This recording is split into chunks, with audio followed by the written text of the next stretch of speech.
Bom dia a todos. Nós estamos aqui com mais uma edição do nossos encontros de direito público. São atividades que são desenvolvidas pelo CAJUFA, que é o Centro de Apoio aos Juízes da Fazenda Pública, daqui de São Paulo, e em parceria com a Escola Paulista da Magistratura. E nós tratamos de temas de direito público que têm interesse, né, interesse geral, não apenas para os juízes, mas para todos os interessados, pois esse evento ele é disponibilizado posteriormente no canal do YouTube. E hoje nós vamos tratar especificamente da transação em matéria tributária. Nós contamos aqui com a participação hoje da doutora Juliana Furtado Costa Araújo. A doutora Juliana, ela é doutora em Direito Tributário pela PUC, é professora do mestrado profissional da FGV, é professora dos cursos de especialização do IBET, da PUC-COGEAI, da FGV Law, e também é procuradora da Fazenda Nacional, atuando como procuradora-chefe da Defesa em São Paulo e Mato Grosso do Sul. Ela já estuda esse tema há muitos anos. Eu pessoalmente, acompanho, de certa maneira, esse trabalho da doutora Juliana, seja na Procuradoria da Fazenda, né? Com quem eu tenho amizade. Então, eu vou aqui sem maiores delongas, tendo em vista o nosso formato dos encontros, né? Seguindo esse formato de 1 hora, eu já passo, então, a palavra à doutora Juliana e agradeço a participação dela, que aqui, graciosamente, ela se dispôs a falar conosco nesse dia. Doutora Juliana, está com a palavra. Muito obrigada, um bom dia a todos que estão nos assistindo. Eu agradeço imensamente o convite que foi feito pelo Dr. José Eduardo. É uma alegria, assim, enorme participar e falar sobre esse tema da transação tributária. Queria agradecer o convite feito pelo José Eduardo, mas a Escola Paulista da Magistratura. Esse tema é um tema muito novo e que realmente merece nossa atenção, porque é um tema que está em constante ebulição, né? Tudo que é novo a gente precisa discutir exatamente para aprimorar o Instituto. Bom, eu antes de começar a falar, queria contar um pouquinho para vocês da minha trajetória enquanto estudiosa desse tema da transação e dos meios alternativos de solução de controvérsias. Eu, na verdade, lá em 2019, quando nós tivemos lá a primeira medida provisória, né, a 899, a MP do contribuinte legal, que trouxe a regulamentação da transação, que está lá desde 66 no Código Tributário Nacional. Eu participo de um grupo de estudos no IBET, que é coordenado pelo também juiz federal Paulo Conrado, e nós começamos a estudar a transação. E a medida provisória, fomos acompanhando a alteração da medida provisória, a transformação dela em lei, que foi a Lei 13.978 de 2020, e, por conta disso, eu direcionei meus estudos para esse tema da transação. Lançamos um livro, coordenou eu e Paulo Conrado, sobre a transação pela editora Revista dos Tribunais. Acho que foi o primeiro livro que saiu já analisando a Lei 13.988, que, embora seja uma lei que trate e regulamente a transação na esfera federal, ela está servindo de modelo e de parâmetro para que outros estados e municípios também desenvolvam a transação para dentro do seu sistema tributário. Um exemplo é o estado de São Paulo, que regulamentou recentemente a transação tributária seguindo o modelo da legislação federal. Então, a ideia aqui, e com base nisso, só para acrescentar, eu acabei alterando a minha disciplina que eu ministro no mestrado profissional da FGV e hoje ela se chama Novas Perspectivas do Contencioso Tributário, onde a transação acaba sendo um pano de fundo. Então, realmente, como o José Eduardo colocou, nos últimos anos eu tenho me dedicado a esse tema, e a ideia aqui é mostrar um pouco por que nós tivemos essa regulamentação da transação, quais os benefícios da transação, como essa transação está desenhada dentro do nosso sistema tributário nacional. Então, eu vou começar falando um pouco sobre a transação e essa sua regulamentação, né? Talvez muitos de vocês se perguntam por que a transação que está lá no Código Tributário Nacional, no artigo 156, como uma causa de extinção do crédito tributário, e desde 66, e por que ela foi regulamentada somente agora? Eu posso dizer para vocês que, sem dúvida nenhuma, a transação, para ela ser regulamentada, a gente precisava de um ambiente normativo propício. E esse ambiente normativo, eu não tenho nenhuma dúvida que ele se estabeleceu com o Código de Processo Civil de 2015. E eu digo isso olhando para a regulamentação processual que veio lá em 2015, quando a gente percebe que, na verdade, o CPC de 2015, ele traz dentro dele uma série de dispositivos que buscam dar maior efetividade, né, para as relações processuais. Ele procura estabelecer a cooperação entre as partes, entre os sujeitos ali que estão litigando, e sem dúvida nenhuma ele traz uma série de dispositivos que falam e tocam com a desjudicialização dos conflitos.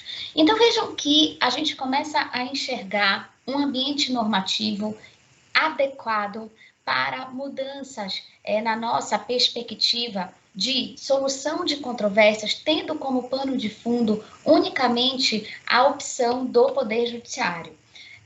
O que eu quero dizer com isso? Eu quero dizer que nós temos hoje um contencioso tributário gigantesco. É um contencioso tributário que muitas vezes ele está estabelecido porque todas as causas elas são levadas para o Poder Judiciário como se ali fosse a última tábua de salvação de tudo aquilo que, por exemplo, a União, os estados precisam resolver. Óbvio e claro que o Poder Judiciário ele tem esse papel, continua tendo independentemente da transação, mas ele deve se dedicar àquilo que efetivamente terá resultado. Então, muitas vezes eu me pergunto e eu coloco isso para que vocês também pensem junto comigo. Quantas vezes nós não identificamos tantos processos, por exemplo, de execução fiscal, que não vão ter efetividade nenhuma e estão parados no Poder Judiciário exatamente por causa disso? Então, não há perspectiva de retorno, de pagamento. Então, eu me pergunto, para que mais um processo judicial com essa característica? Então, eu acho que é esse ambiente de que o meio ordinário de solução de controvérsias, ele está lá. É o Poder Judiciário, mas ele tem que estar ali sendo demandado para solucionar aquilo que efetivamente ele pode solucionar com efetividade. Há outros litígios estabelecidos entre fisco e contribuinte que podem ser solucionados por vias alternativas. E aí vem a transação. A transação nada mais é do que uma via alternativa de solução de controvérsias. As partes, contribuinte e fazenda pública, negociam, sentam e identificam que, por meio de concessões mútuas, elas podem sim resolver e terminar um litígio. Então, o objetivo da transação é realmente uma via alternativa, é a possibilidade de solucionar controvérsias. Se essas controvérsias não conseguirem ser solucionadas entre as partes, nós continuamos tendo a via judicial que vai lá dar o retorno que se quer na solução de uma relação jurídica tributária conflituosa. Só que nós precisamos, eu acho que é esse ponto que eu acho muito importante, como eu disse, ter um ambiente normativo adequado para isso, porque não foi à toa que nós temos essa previsão no Código Tributário Nacional desde lá 66 e nós nunca tivemos essa regulamentação, pelo menos em nível federal. Nós víamos algumas regulamentações em alguns estados e municípios, mas coisas que não eram tão amplas como as regulamentações que a gente identificou de 2020 para cá. Então, quando eu vejo um cenário desse, me parece que nós estamos caminhando para uma solução de controvérsia que também considera o diálogo entre as partes, a possibilidade de solução, independentemente da busca sempre e recorrente do Poder Judiciário. Então, isso pode ser uma resposta e uma tentativa de solucionar esse contencioso tributário que na esfera federal é trilionário. Então, de alguma forma, é um jeito que nós estamos identificando que a própria legislação está trazendo para solucionar controvérsias. Então, nesse ambiente normativo que eu acabei de colocar para todos vocês, é que nós tivemos assim uma regulamentação da transação. E, inicialmente, aqui eu vou falar da esfera federal, mas vocês podem ter certeza que isso também se estende para os outros estados e municípios que estão fazendo o mesmo. A gente identifica um quadro de litigiosidade extremamente excessiva, tá? Um código de processo civil que traz um ambiente de efetividade, de consensualidade, de cooperação.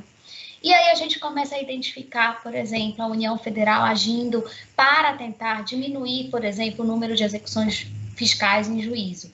E aí a gente identifica uma série de portarias que desenham um novo regime de cobrança, onde é preciso que a fase administrativa de cobrança ela seja potencializada para que o Poder Judiciário seja procurado naquelas hipóteses em que a ação de execução fiscal efetivamente vai ter um retorno. A gente começa a enxergar a possibilidade, por exemplo, de negociações processuais que vão agilizar o procedimento a que o processo judicial está submetido. E, por fim, eu falo que é a cereja do bolo, a Lei 13.988, que permitiu a transação em matéria tributária. Quando eu falo isso, digo que esse histórico aí, ele também permeia, eu sempre vou fazer o contraponto com o Estado de São Paulo. Estou falando aqui, né, na Escola Paulista de Magistratura, então acho que é bem interessante trazer também um pouco dessa experiência do Estado de São Paulo. O Estado de São Paulo também já identificou que precisava ajuizar menos execuções, a gente vê que hoje eles ajuizam execuções de valores acima de R$30 mil. Nós identificamos também que eles estão entrando na era da transação, as negociações processuais também foram regulamentadas na semana passada. Então, você identifica, assim, também uma tentativa de racionalizar a cobrança do crédito tributário. Sem dúvida nenhuma que grande parte desse contencioso trilionário que eu estou colocando ali, ela deriva de processos de cobrança, de processos de execução fiscal. Então, realmente, é algo que precisa ser repensado. Então, nesse contexto, a gente volta para a transação e olha a transação, tá, como um meio alternativo à jurisdição, como eu coloquei para vocês, que se mostra como uma solução consensual. Então, na verdade, naquele momento, as partes, de comum acordo, por meio de concessões recíprocas, abrem mão da intervenção judicial para oferecer o quê? Uma solução pragmática que traga mais efetividade. Então, esse é o objetivo da transação e é assim que ela tem sido encarada nas suas regulamentações. Lá no Código Tributário Nacional, nós identificamos a transação no artigo 156. O artigo 156, inciso 3º, traz a transação como uma causa de extinção do crédito tributário.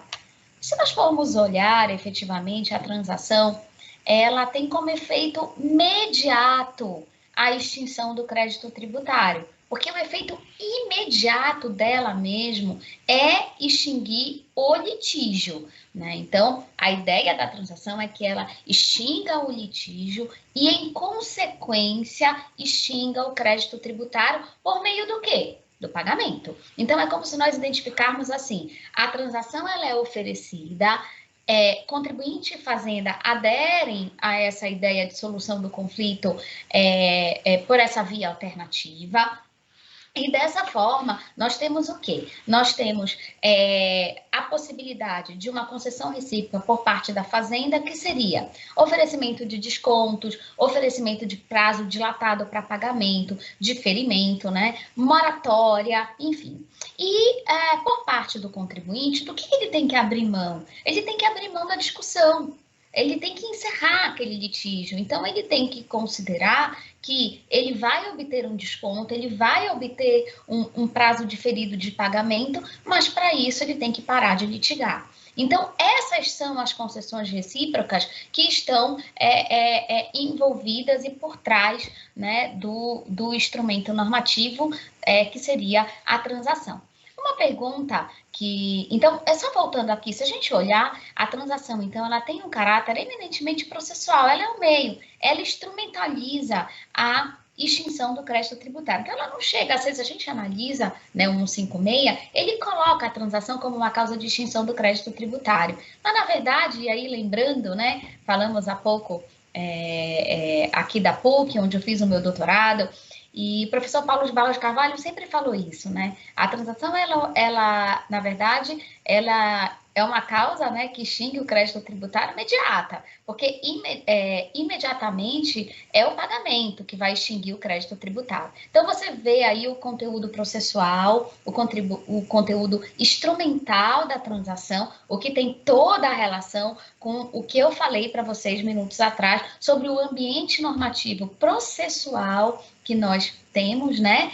E, portanto, essa regulamentação em muito boa hora.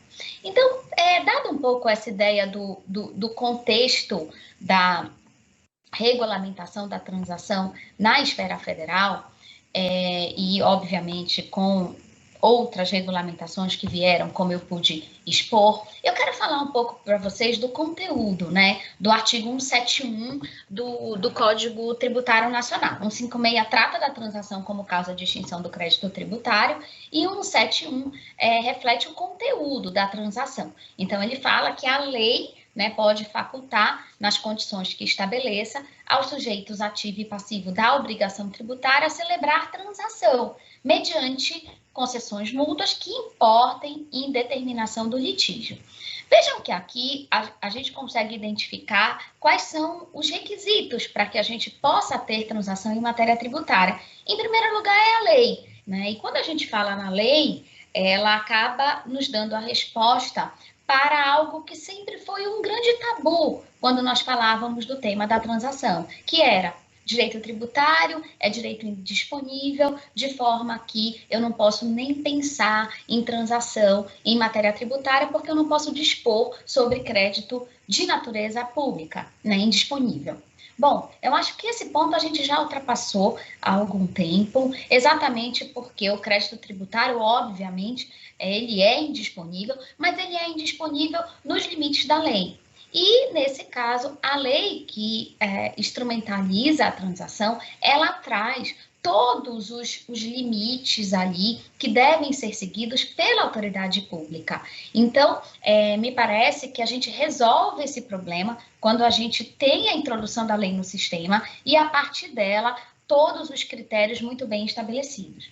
E uma forma da gente garantir, né, que a transação, ao mesmo tempo em que atende ao princípio da legalidade, não extrapola a questão da indisponibilidade do crédito público, a gente também tem que ter uma extrema preocupação com a transparência, porque é a partir daí, da publicidade, dos termos de transação que forem avançados, que nós teremos efetivamente a garantia do princípio da isonomia. Então, tudo isso junto faz com que a gente veja a transação como um excelente instrumento aí que vai poder resolver o contencioso tributário ou ajudar nessa solução, melhor dizendo. Bom, então, quando a gente volta lá para o artigo 171, nós identificamos que a transação, então, precisa de lei. Nesse caso, né, nós temos a lei federal, como as leis estaduais que eu me referi aqui, e sempre nós vamos ter que olhar na transação e identificar as concessões recíprocas que eu falei há pouco. E obrigatoriamente se faz transação para extinguir litígio. Então, eu preciso ter um conflito. O conflito precisa estar identificado. Quando a gente fala, por exemplo, em transação na cobrança do crédito tributário, qual seria esse litígio? Qual seria esse conflito? Exatamente um crédito tributário cujo fato gerador foi realizado pelo contribuinte, não houve o pagamento do objeto daquela relação jurídica tributária e, portanto, a Fazenda Pública está na fase o quê? De cobrança e ajuizamento da ação exacional, que seria a ação de execução fiscal. Então, obviamente que aí a gente tem um conflito que é o não pagamento do tributo de forma espontânea pelo contribuinte. E também quando a gente pensa em transação que fora do contexto da execução fiscal, porque ela é possível na esfera federal, nós vamos imaginar o quê? O conflito está relacionado à discussão sobre a exigibilidade, sobre a existência do crédito tributário em si. Então, quando se discute a constitucionalidade, inconstitucionalidade, legalidade de um determinado tributo, né?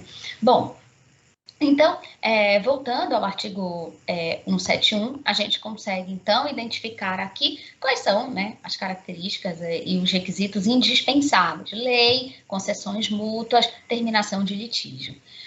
Pois bem, passando, a gente pode, sem dúvida nenhuma, dizer aqui para vocês que uma das grandes discussões que sempre existiram foi que tipo de lei poderia regulamentar a transação. Eu não tenho dúvida nenhuma que uma lei geral, tá, é suficiente para regulamentar a transação em matéria tributária. Há alguma discussão doutrinária no sentido de que para cada transação que fosse realizada pela autoridade fiscal seria necessária uma lei específica trazendo todas as condições para aquela transação individualizada. Eu não vejo essa necessidade. Eu acho que o Código Tributário Nacional não prevê isso e, portanto, uma lei geral que possa estabelecer limites, isso direciona a discricionariedade da autoridade administrativa, de forma que é possível estabelecer como serão feitas essas concessões mútuas. A ideia, por exemplo, da reciprocidade dessas concessões pode estar desenhada, deve estar desenhada nessa lei. E eu até aqui coloco para vocês que não necessariamente essas concessões recíprocas entre fisco e contribuinte precisam ser proporcionais, tá? Na verdade, elas só precisam estar presentes. Então, aqui a gente consegue desenhar para vocês quais são as características, né, que precisam estar presentes na lei que regulamenta a transação, e a partir daí eu gostaria dado esse panorama, né, que a gente tem aqui mais 20 minutos mais ou menos para que eu fale sobre o tema, o que eu queria fazer agora? Visto o panorama, então, da possibilidade de introdução da transação como um meio de extinção do crédito tributário no nosso sistema, eu queria agora falar um pouco como essa transação foi regulamentada. Então, a União Federal, como eu disse, ela tomou a dianteira, né, do tema e previu a possibilidade de transação sobre duas modalidades: a transação da cobrança e a transação do contencioso tributário de relevante e disseminada controvérsia. O que seria essa transação na cobrança? Tá? A transação na cobrança, ela engloba créditos inscritos em dívida ativa, tá? E que poderão ser objeto de transação onde o contribuinte abrirá mão de toda e qualquer discussão judicial e a Fazenda Pública oferecerá descontos e oferecerá diferimento no pagamento. Então, isso tem sido feito, a transação ela acaba sendo oferecida para o contribuinte sob duas possibilidades: a publicação de editais, que a gente chama de transação por adesão, onde o contribuinte ele já tem todas as condições estabelecidas naquele edital e, portanto, ele adere ou não adere àquela possibilidade de encerramento imediato do seu litígio, tá? Com as reduções no pagamento devido. E também existe a possibilidade da transação por iniciativa do contribuinte, que seria a chamada transação individual, onde ele propõe a possibilidade de resolução do seu passivo tributário. Bom, falando um pouco aqui dessas duas modalidades de transação, a por edital e a transação individual dentro da cobrança. Como eu disse, engloba créditos inscritos em dívida ativa. Em relação à transação por edital, essa tem sido a de maior adesão. E de maior adesão porque o contribuinte faz isso por um meio eletrônico. Então, ele entra no sistema da Procuradoria da Fazenda Nacional, ele opta, né, pela modalidade de transação que estiver aberta e contemplada em algum daqueles editais que estão disponíveis, e ele verifica, e esse é o ponto importante, a sua capacidade de pagamento. Que aqui talvez seja o ponto mais importante que eu queria trazer quando eu falo da transação na cobrança do crédito tributário federal, que é o seguinte: a transação na cobrança ela não está disponível para todo e qualquer contribuinte que queira pagar e resolver o seu passivo tributário com o oferecimento de descontos, tá? Não. É apenas o contribuinte que demonstra incapacidade de pagar o seu passivo tributário num prazo definido.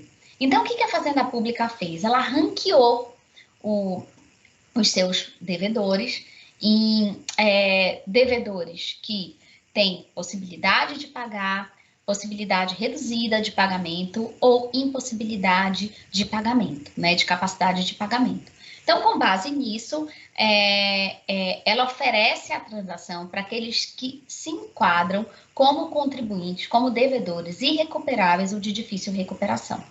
Bom, como é feito esse ranqueamento? Há todo um processo onde as informações fiscais que são oferecidas pelo contribuinte regularmente para o órgão de fiscalização são batidas e se chega ali a uma classificação. Isso é bem interessante porque, de certa forma, muitos perguntam se essa transação ela seria mais um programa especial de parcelamento, tá? Os famosos refis que são oferecidos aí tanto pelo governo federal quanto os programas de parcelamento especial que são oferecidos, por exemplo, pelo estado de São Paulo. Então, qual seria a diferença entre essa transação e os programas especiais de parcelamento? Lembrem, os programas especiais de parcelamento, eles tinham como característica oferecer desconto e oferecer um prazo de largado de pagamento que era bem maior do que o prazo normal de 60 meses do parcelamento ordinário, certo?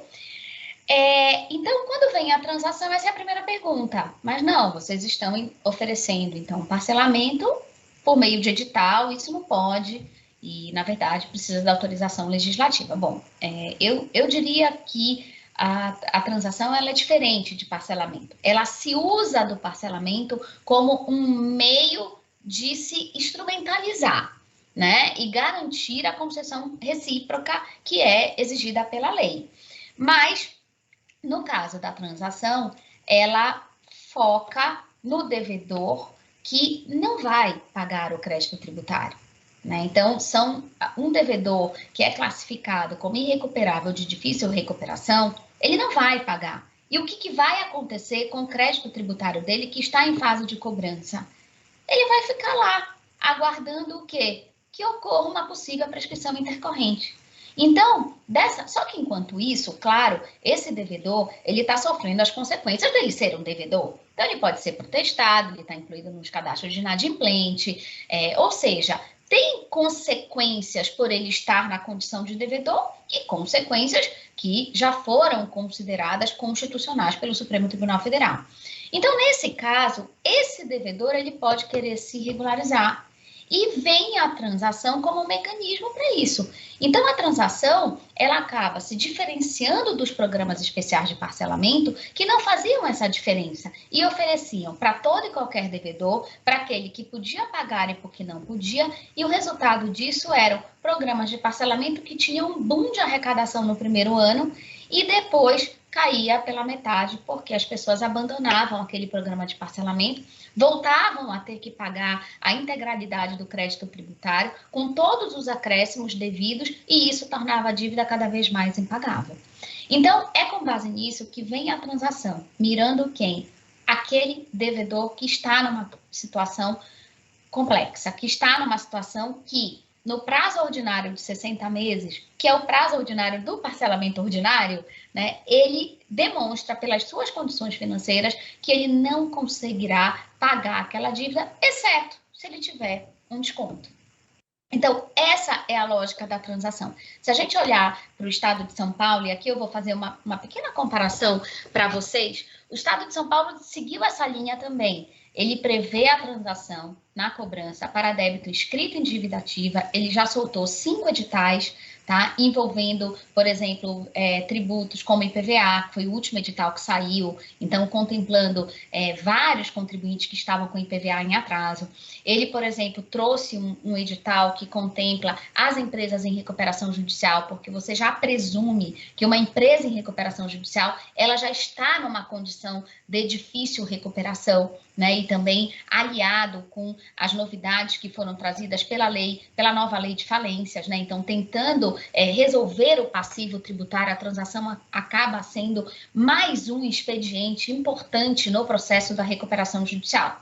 Então, só voltando aqui, uma diferença entre a transação da esfera federal e, por exemplo, do Estado de São Paulo, é que a transação do Estado de São Paulo foi um pouquinho mais dura, excluindo, por exemplo, não só aqueles contribuintes que apresentam condição de pagamento, mas ela excluiu os devedores recorrentes de ICMS, que nos últimos anos não pagaram ICMS pelo menos 50% do que era devido. Então, esses devedores, eles não vão ser contemplados com a transação, porque é uma forma de você não beneficiar aquele mal pagador, aquele que não está pagando e recorrentemente continua não o fazendo.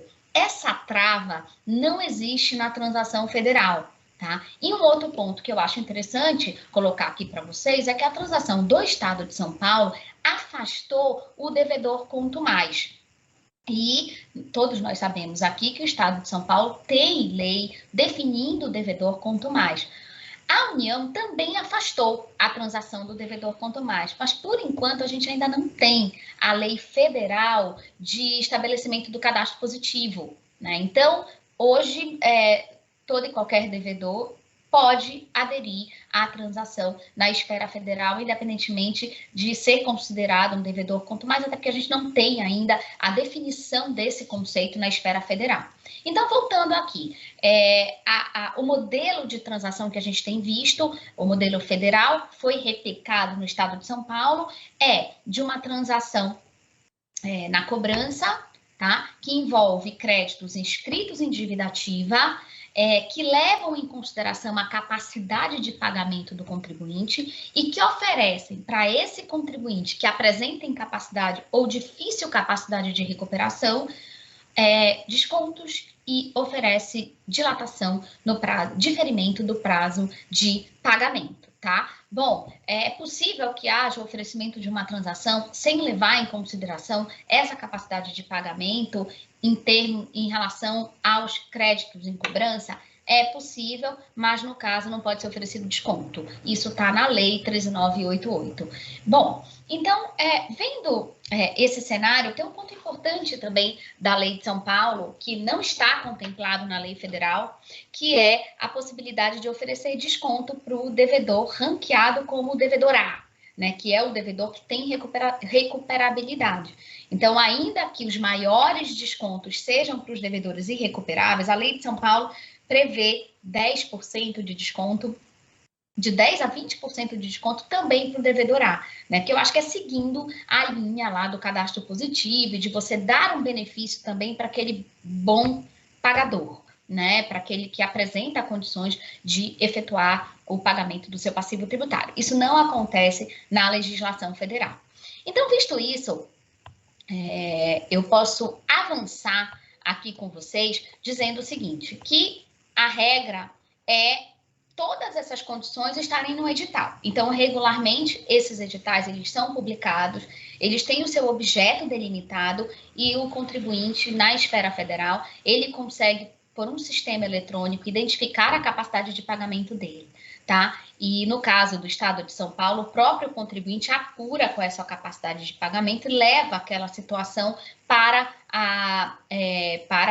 o Estado de São Paulo, né? Para o fisco estadual. Bom, voltando aqui, posso dizer para vocês que essa transação tem dado muito certo, né? Na esfera federal, já foram mais de 100 milhões transacionados, né? E, obviamente, que nem todo esse valor arrecadado entra de uma vez toda nos cofres públicos, mas, sem dúvida, é uma política de administração tributária que tem dado muito certo.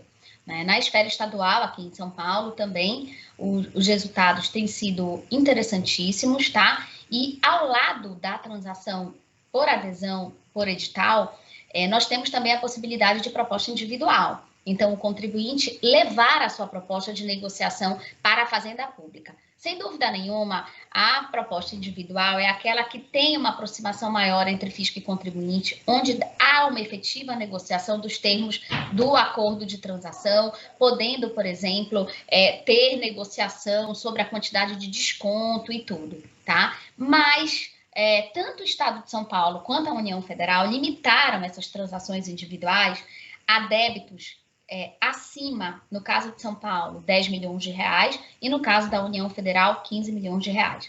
Sem dúvida nenhuma, eu penso que isso é uma medida de administração tributária, não teria como oferecer um programa tão amplo se não houvesse uma limitação de quem poderia ser tratado dessa forma mais individualizada, e isso vai de acordo ao encontro, tá, de outras políticas que existem dentro dos fiscos de tratamento dos débitos de maior valor e de menor valor, né? Então, por conta disso, recentemente, eu acompanhei um caso no Tribunal Regional Federal da Terceira Região, de uma associação que entrou questionando esse limite de 15 milhões de reais para fins da proposta individual de transação. E o tribunal derrubou a liminar que havia sido dada exatamente dentro dessa ideia de política de administração tributária, colocando que a Fazenda Pública não estava deixando nenhum contribuinte de fora da possibilidade de aderir à transação. Apenas um meio de adesão que tinha sido definido de acordo com as potencialidades de atendimento daquele contribuinte. Então, achei que foi uma decisão bem robusta e importante nesse momento de concretização do tema da transação em matéria tributária. E agora, para a gente encerrar, né, a minha fala e abrir para as perguntas, eu vou trazer uma novidade em relação à transação, que ela não existe na esfera estadual do Estado de São Paulo, mas ela foi contemplada pela União Federal, que é a chamada transação do contencioso, que é a transação de tese, né? Então, essa é uma transação que realmente é verdadeiramente inovadora, ela não se parece com nenhum programa de parcelamento especial. Por quê? Porque ela traz a possibilidade que, no caso de causas de disseminada e relevante controvérsia, as partes podem negociar a solução daquele conflito, né, sem a necessidade de aguardar a resposta jurisdicional. Em matéria tributária, isso é muito relevante porque muitas vezes o conflito, aí eu estou tratando não de um crédito já em estado de cobrança, eu estou tratando de um crédito em relação à sua própria existência, estou discutindo a existência daquele crédito tributário. E, normalmente, essas ações anti-exacionais que são propostas pelo contribuinte, declaratórias, anulatórias, mandados de segurança, que tratam de matéria tributária, costumam demorar muito a solução. E muitas vezes porque a solução ela vai aguardar um posicionamento das nossas cortes superiores, Supremo Tribunal Federal ou Superior Tribunal de Justiça. E para muitas empresas, é essa espera da resposta, da definição daquela controvérsia, ela traz prejuízos, né? E, portanto, trouxe-se aqui a possibilidade de definir uma tese que ultrapasse os interesses subjetivos da causa. Então, algo muito parecido com a ideia que nós temos hoje, por exemplo, de repercussão geral para fins de apreciação de um recurso extraordinário pelo Supremo Tribunal Federal. Então, tem que ser uma causa que ultrapasse quem está litigando, que tenha efeitos fora daquele processo, tá? E que tenham indícios ali que está em aberto. Então, assim, a transação do contencioso, ela não existe, por exemplo, para a União transacionar algo que já está definido no judiciário contrariamente a ela. Porque se isso já está definido no judiciário contrariamente a ela, cabe ao contribuinte buscar a resposta do Poder Judiciário, porque ele vai ser vencedor, tá? No caso, são para causas que não se sabe qual é a resposta jurisdicional. Porque está completamente duvidoso como aquele conflito será resolvido. Então, nesse caso, cabe à Fazenda Pública estabelecer quais são essas teses. Tem uma portaria do ministro da Economia que trata do tema, trazendo requisitos, a portaria 247, colocar isso no edital e aguardar a adesão do contribuinte. Recentemente, né, depois de mais de um ano aí da transação na cobrança, correndo muito bem na esfera federal, saiu o primeiro edital da transação do contencioso. E a tese que foi eleita foi a tese dos PLRs, né? Da distribuição de lucros entre empregados e distribuição de lucros para os sócios, né, para os diretores. E essa é uma tese que causa grande impacto no Poder Judiciário, porque não há uma definição. A legislação mudou em 2020, então a gente ficou com um lapso temporal de discussão judicial em relação aos critérios em que essa distribuição de lucros poderia ou não ser tributada. Nesse caso, veio o edital exatamente dizendo: quem quiser encerrar a discussão judicial agora, pode pagando com desconto, e esse desconto, inclusive, pode incidir sobre o valor do principal, o que é uma novidade em relação à transação que se aplica na cobrança do crédito tributário, né? E nesse caso, qual era a contrapartida do contribuinte? Ele tem que parar de litigar. Então, ele vai ter que assumir que aquela posição em relação ao tema foi afixada no edital que ele aderiu à transação. Então, isso é um tema, algo muito novo, né? Lá na GV, a gente tem um núcleo de direito tributário do mestrado profissional e nós temos estudado temas, junto com os alunos, temas de direito tributário que podem ser propostos, por exemplo, ao ministro da Economia para fins de futuros editais de transação. Eu acho que isso é algo realmente novo, que a gente precisa se dedicar. Tem várias autoridades fora das entidades públicas que podem oferecer esses temas, como o presidente da OAB, presidente do CNJ, presidente de sindicatos e entidades coletivas, né? E eu acho que é muito interessante porque seria uma transação que beneficiaria também grandes empresas que têm discussões judiciais e que precisam de uma solução um pouco mais rápida daquele tema que está em aberto no Poder Judiciário. Então, sem querer ultrapassar o meu tempo aqui, eu mais uma vez agradeço imensamente o convite. Tentei aqui ser mais clara possível, em pouco tempo, falar de um tema que tem muitas nuances, mas eu fico aqui inteiramente à disposição para as perguntas da nossa plateia. Muito obrigada, José Eduardo, eu devolvo a palavra a você. Muito obrigado, Juliana. Excelente a sua palestra, tratou de um tema muito sensível aí, que gera muita dúvida, né? Sobretudo após esse movimento todo, esse movimento nacional pela conciliação, sobretudo a partir da resolução do CNJ, de resolução 125 de 2010, salvo engano, 2010. E sempre ficava essa dúvida, como que seria a utilização desses métodos autocompositivos em relação ao poder público, tem a dúvida do poder público em geral, em matéria tributária de forma específica.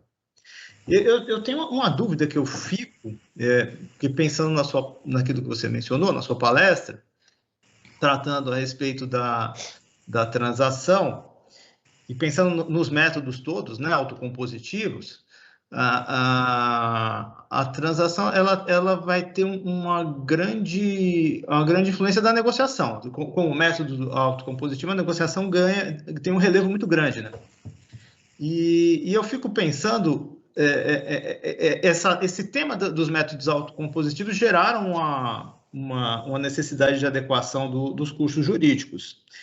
Eu fico pensando na própria estrutura de cada um desses entes do Estado, do fisco, entrar uma dificuldade que eu sempre senti assim, em audiência com os advogados, assim, com os procuradores, uma dificuldade de tratar dessa maneira na negociação. Imagino que tenha envolvido internamente uma necessidade de adaptação, de formação dos profissionais para esse atendimento. Como que tem ocorrido, não sei, na sua experiência aí, seja junto à Procuradoria da Fazenda ou mesmo enquanto acompanhando a realidade no estado de São Paulo, como tem sido essa readequação aí do profissional que está à frente da negociação?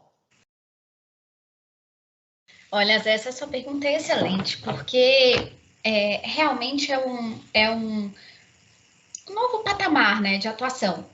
Eu acho que quem está nessa função de cobrar crédito tributário e cobrar tributo, defender a exigibilidade ou não de um crédito tributário, está sempre muito vinculado, né, à apresentação de recursos, litigar até o último momento, eu não posso abrir mão de nada, eu não tenho como conciliar. Então, eu acho que isso faz parte de uma cultura que precisa e está sendo ultrapassada, né? Então, na verdade, eu acho que a gente começa com...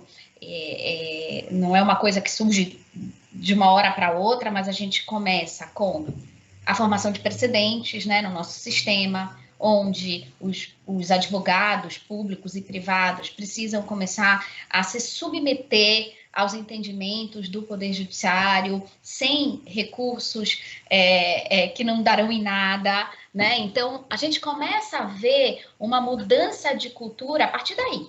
E aí você começa a avançar e ver que há situações em que a negociação vai fazer parte do dia a dia daquele procurador. E fora que aqui nós estamos falando da transação, e sem dúvida nenhuma, uma das grandes críticas, eu não fecho os olhos para isso, é que a transação, da forma como ela está sendo oferecida, pelo menos pela União e por um estado do porte de São Paulo, é uma transação por adesão. Né, onde eu não tenho tão claramente a figura da negociação presente, porque eu já tenho todas as condições estabelecidas no edital. Claro que eu não continuo achando que essa é uma forma de viabilizar a transação, tá? Mas nós temos as propostas individuais. E aí, como é que funciona? O procurador senta na mesa com o contribuinte. Olha, a gente teve uma transação relevantíssima de empresas de ônibus em São Paulo, né? E que todos nós sabemos aqui dos passivos gigantes desse setor, né?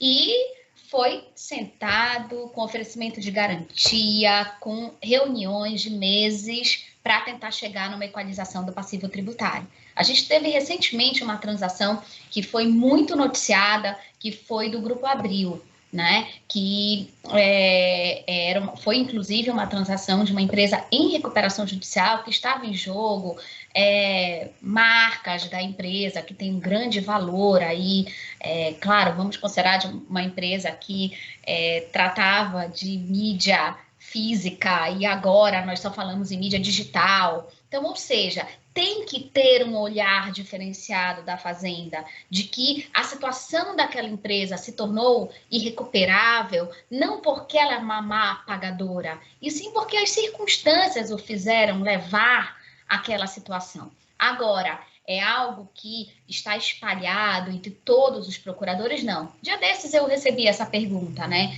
Você acha que a gente deve ter núcleos de procuradores que tratem de negociação ou se os cursos de negociação devem ser estendidos para todos? Eu falei, eu acho que tem que ter núcleos, porque isso é algo que a gente precisa se especializar, né? Eu já participei de várias negociações de negócios jurídicos processuais, né? Onde, aqui é até importante eu colocar, né? Onde todas essas negociações, elas são levadas ao juiz. Então, o juiz, ele tem que tomar conhecimento, até porque vai mudar o rito do processo.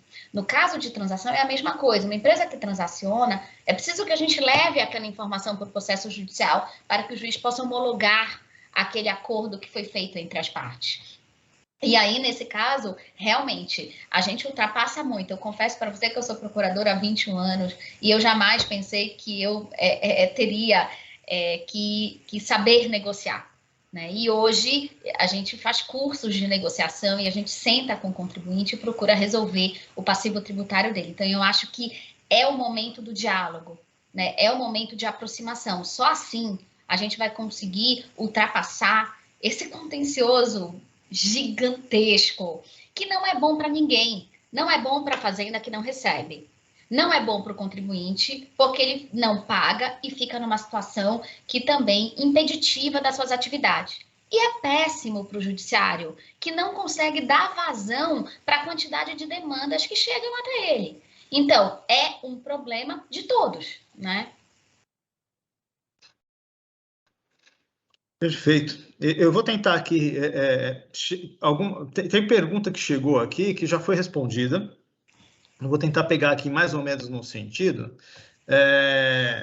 Uma pergunta que veio, repetiu aqui, é o seguinte: não haveria não afetaria aí uma violação ao princípio da isonomia o fato de se estabelecer um limite de valor, de certa forma, se privilegiar um devedor contumaz, não contumaz, mas com um valor alto de débito em detrimento de quem deve menos? Em outras palavras, o que se diz, não haveria um estímulo aí, de certa maneira, porque o devedor de um valor mais alto até teria, de repente, um desconto maior em relação ao que deve menos, e as perguntas giram mais ou menos nesse sentido. Como você veria, doutora Juliana, essa questão do princípio da isonomia nessa diferença de tratamento? Tá, ó, vamos lá. Aí essa eu acho que é a grande pergunta que permeia a questão da transação, né? É bom, por que você está beneficiando aquele que não paga? Por que você está dando desconto para o que não paga? Né? Então, aqui eu quero até olhar diretamente para o modelo federal, porque o modelo do Estado de São Paulo acabou trazendo a possibilidade de uma redução também para o devedor que é bem ranqueado, que não acontece na esfera federal.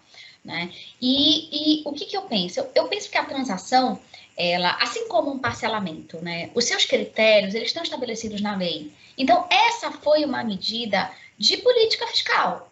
Então, eu não vou oferecer desconto para aquele que pode pagar. Porque aquele que pode pagar, ele é recuperável. Então, ele tem que cumprir com o seu dever. E eu não acredito, sabe, doutor José, que nós teremos, por exemplo, como é muito colocado, o contribuinte que vai deixar de pagar para se beneficiar da transação. Não acho que é esse o caminho, até porque o deixar de pagar para se beneficiar da transação traz consequências muito danosas para quem exerce de forma muito séria as suas atividades econômicas, enfim, empresariais.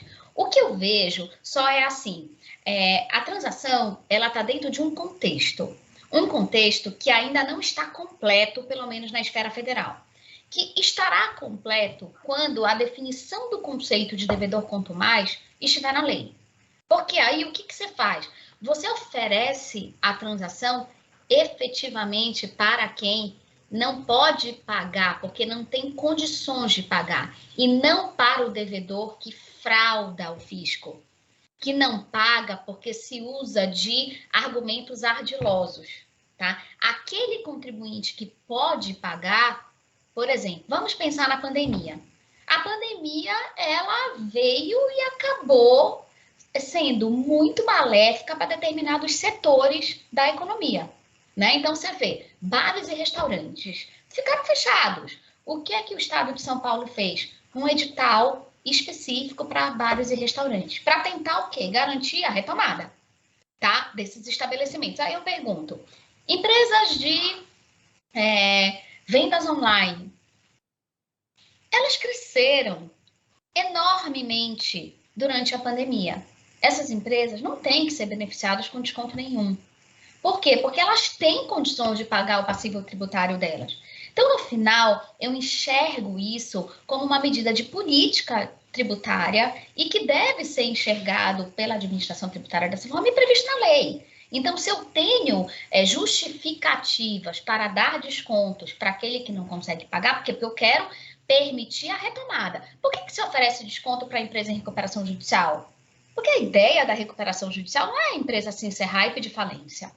É a empresa retomar a sua atividade. E se ela não tiver um auxílio daquele que é responsável pela maior quantidade de débitos, que é o fisco, aquela empresa vai ficar lá como? Eu imagino aqui, quem trabalha com falência e recuperação judicial, sabe muito bem das vantagens que a Lei 11.101 trouxe agora para garantir essa retomada, né? Ou seja, essa possibilidade de parcelamentos especiais, de oferecimento de transação, exatamente para se mostrar que veio. Senão, para que a recuperação judicial? Se a empresa está lá pedindo recuperação judicial para continuar ineficiente, né? E agora, quanto a esse limite de 15 milhões, né, no caso da esfera federal, e de 10 milhões, no caso do Estado de São Paulo, para as transações individuais, tá? Isso também faz parte da organização. Para mim, transação não é um direito subjetivo do contribuinte, tá? Na verdade, como o próprio nome diz, transação envolve concessão recíproca. Então, assim, as concessões da Fazenda Pública, elas são limitadas. E se esses limites estão muito bem definidos na norma, eu acho que não tem problema nenhum. Até porque aquele contribuinte que não pode entrar com pedido de transação individual, está aberta para ele a via da transação por edital. Então, no caso, eu não vejo aí um ferimento do princípio da isonomia. Chegou uma pergunta aqui que é do Sandro Falcão dos Santos. Ele pergunta assim, quando há juntada de vários débitos tributários, tais como ICMS, ISS e outros, e neste ponto, mais precisamente, Previdência Social, existe a possibilidade de transacionar apenas o pagamento de uma delas, e nesse caso, os débitos previdenciários mais especificamente? Seria uma pergunta mais ou menos nesse sentido. Na verdade, eu acho que quando a gente pensa na transação, a gente tem que pensar que a ideia é equacionar o passivo fiscal. Então, se eu quero equacionar o passivo fiscal, eu tenho que pensar numa transação que abranja todo o passivo tributário. Então, assim, transação não é para aquele contribuinte que quer um desconto e depois vai parar de pagar. É para aquele contribuinte que quer retomar a sua atividade, que quer ter recorrentemente certidão de regularidade fiscal. Então, nesse caso, a regra que está na legislação federal, bem como na do Estado de São Paulo, é que você tem que incluir todos os seus débitos dentro da transação. Mas, por outro lado, há subterfúgios, sabe, Zé?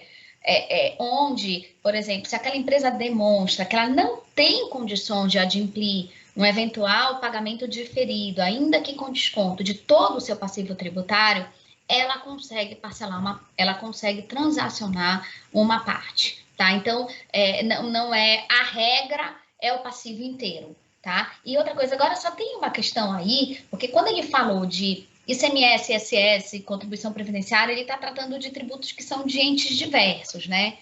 Então, o ISS é municipal. Então, assim, eu estou considerando, então, que você está perguntando, por exemplo, uma empresa que está no Simples, tá? Uma empresa que está no Simples já tem autorização de transação para os optantes do Simples Nacional. E aí estão incluídos todos os débitos, né? Então, a regra é que todos teriam que ser transacionados. Eu não falei aqui, porque acabou que não deu tempo, mas a gente tem uma transação na esfera federal para os débitos de pequeno valor, né? Então, que são débitos até 60 salários mínimos que estejam em discussão, seja na esfera administrativa ou na esfera judicial. Então, você vê que é um espectro bem amplo, não ampara só o grande devedor né? Também ampara o pequeno, também é aquela pessoa física que não tem condições de pagar aquele seu débito de menor monta. Entendi. Uma outra pergunta, Juliana, não sei se você acompanha isso. Há alguma iniciativa de realização de mutirões? Porque nós temos aqui essa estrutura que foi estabelecida nos últimos anos do Sejusc, né, que são os Centros Judiciários de Solução de Conflitos de Cidadania. E periodicamente se realizam a prática dos Sejuscs e a realização de mutirões para tratar, às vezes, grandes devedores, algumas situações específicas, não só para aquelas questões individuais, mas essa ideia de trabalhar com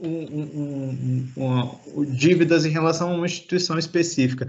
Há alguma iniciativa nesse sentido de trabalhar essas negociações pegando um grande número de devedores num determinado evento?